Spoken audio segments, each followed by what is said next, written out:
अस्सलाम वालेकुम और सुबह बखैर। न्यूज़ एंड ब्लूज़ के प्रोग्राम मॉर्निंग एक्सप्रेस के साथ मैं हूं मुंज़िर इलाही।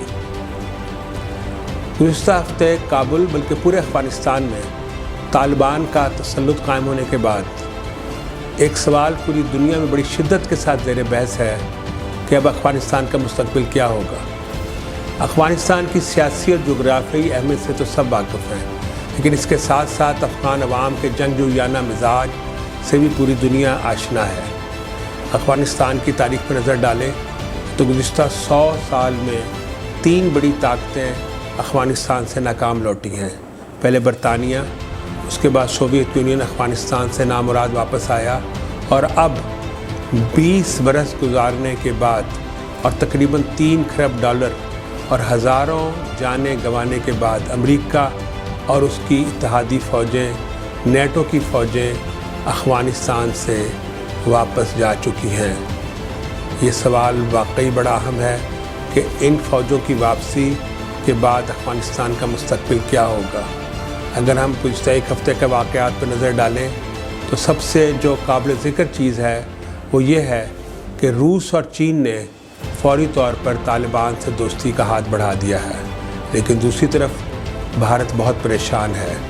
अशरफ गनी की हुकूमत में भारत की एक भारी सरमायाकारी और मुस्तक़बिल के मंसूबे सब के सब ज़ाया होते नज़र आ रहे हैं। इसी तरह अमेरिका के लिए 31 अगस्त तक के इनख़ला की तारीख़ को पूरा करना मुश्किल नज़र आता है। अमेरिका तकरीबन 61 फ़ौजी तैयारों और कमर्शियल फ़्लाइटों के ज़रिए अफ़गानिस्तान से अमेरिकी शहरियों, अमेरिकी फ़ौजियों और हम ख़याल और इत्तेहादी अफ़गान लोगों को, आवाम को, मर्द व ख़वातीन को वहाँ से निकालने की कोशिश में मसरूफ़ है। लेकिन ये बात अब सब पर आया है कि 31 अगस्त तक की डेडलाइन शायद पूरी ना हो सके, लेकिन दूसरी तरफ तालिबान ने इस डेडलाइन को पूरी करने के लिए अमेरिका को एक वार्निंग भी दी है। तो क्या अगर 31 अगस्त तक ये डेडलाइन पूरी ना हो सकी तो अफ़गानिस्तान में तालिबान अमेरिकी अफवाज या अमेरिकी शहरियों को नुकसान पहुंचा सकते हैं? ये एक बहुत खौफनाक सवाल है। देखा जाए तो अभी तक अफ़गानिस्तान में तालिबान ने अमेरिका या उसके इत्तेहादी अफ़गान अवाम पर, उसके अफ़गानी दोस्तों पर ऐसा कोई हमला नहीं किया जिस पर उंगली उठाई जा सके या जिसको अमन के लिए ख़तरा करार दिया जा सके। दूसरी तरफ G7 और OIC के ममालिक भी अभी तक अफ़गानिस्तान के हवाले से अपना लाहे-ए-अमल तय नहीं कर सके। जहाँ तक ईरान और ख़ुसूसन पाकिस्तान का ताल्लुक़ है तो अफ़गानिस्तान में अमन का क़याम और तालिबान की हुकूमत की कामयाबी बहुत अहमियत रखती है, क्योंकि अफ़गानिस्तान के साथ मग़रबी महाज पर अमन का कायम होना, अफ़गानिस्तान में जहादी तंजीमों का ख़ात्मा और ख़ास तौर पर अफ़गानिस्तान से माज़ी के बरक्स अफ़गानिस्तान से महाजरीन की आमद, पाकिस्तान की दाखिली और ख़ारजी सलामती के लिए ये सारे अवामिल बहुत अहमियत रखते हैं। एक काबिल ज़िक्र बात यह भी है कि अफ़गानिस्तान में तालिबान की हुकूमत के आने के साथ ही पाकिस्तान में सीक पैक मंसूबे पर हमलों और इस बड़े मंसूबे को सबोताज करने में की कोशिशों में शिद्दत आ गई है। लेकिन ज़्यादा अहम बात यह है कि क्या दुनिया की बड़ी ताकतें और इलाके के अहम ममालिक, बड़े ममालिक और अफ़गानिस्तान के हमसाय ममालिक अफ़गानिस्तान में नई हुकूमत को अपने पाँव पर खड़ा होने में मदद देंगे और ऐसे मुल्क को आगे बढ़ने के लिए ताउन करेंगे जो गुज़िश्ता कई दहाइयों से जंगी हालात और मुआशी बदहाली का शिकार है। अगरचे तालिबान की तरफ से ये दावे किए जा रहे हैं कि वह माजी के बरक्स अब खुले दिल और खुले जहन के साथ हुकूमत करेंगे। उन्होंने यहाँ तक कहा है कि ख़वातीन और बच्चों की तालीम और ज़राए अबलाग में ख़वातीन की शमूलियत के हवाले से कोई पाबंदियाँ आयद करने का इरादा नहीं रखते, और इस हवाले से वो बहुत मुस्बत इशारे भी दे रहे हैं।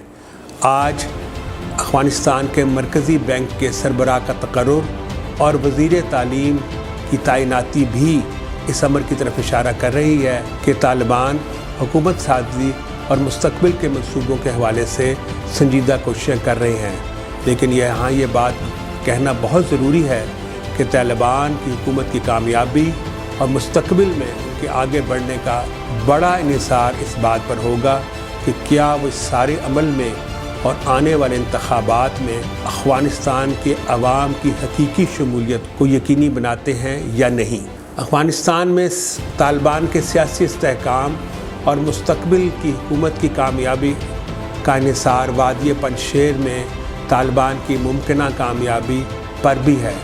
اگر طالبان کو وادی پنجشیر پر قبضہ حاصل ہو جاتا ہے تو نہ صرف اس سے طالبان کی ذمہ داریوں اور ان سے وابستہ توقعات میں اضافہ ہوگا، لیکن دوسری طرف اگر طالبان شمالی اتحاد کے ساتھ کوئی اتفاق رائے قائم کرنے یا وادی پنجشیر پر قبضہ کرنے میں ناکام رہتے ہیں تو پھر افغانستان کا یہ حصہ طالبان کی حکومت کے لیے ایک مستقل درد سر بھی بن سکتا ہے۔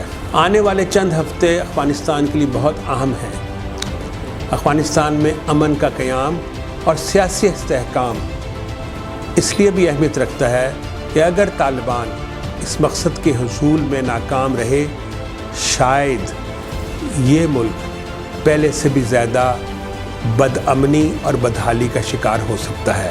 آخری لیکن سب سے اہم بات یہ ہے کہ عالمی ادارے خوراک نے یہ تنبیہ جاری کی ہے کہ افغانستان میں تقریباً 1.5 کروڑ آبادی اس بدحالی اور جنگی حالات کی وجہ سے آج تقریباً 1.5 کروڑ آبادی صاف پانی، خوراک اور ادویات کی بنیادی سہولیات سے محروم ہے۔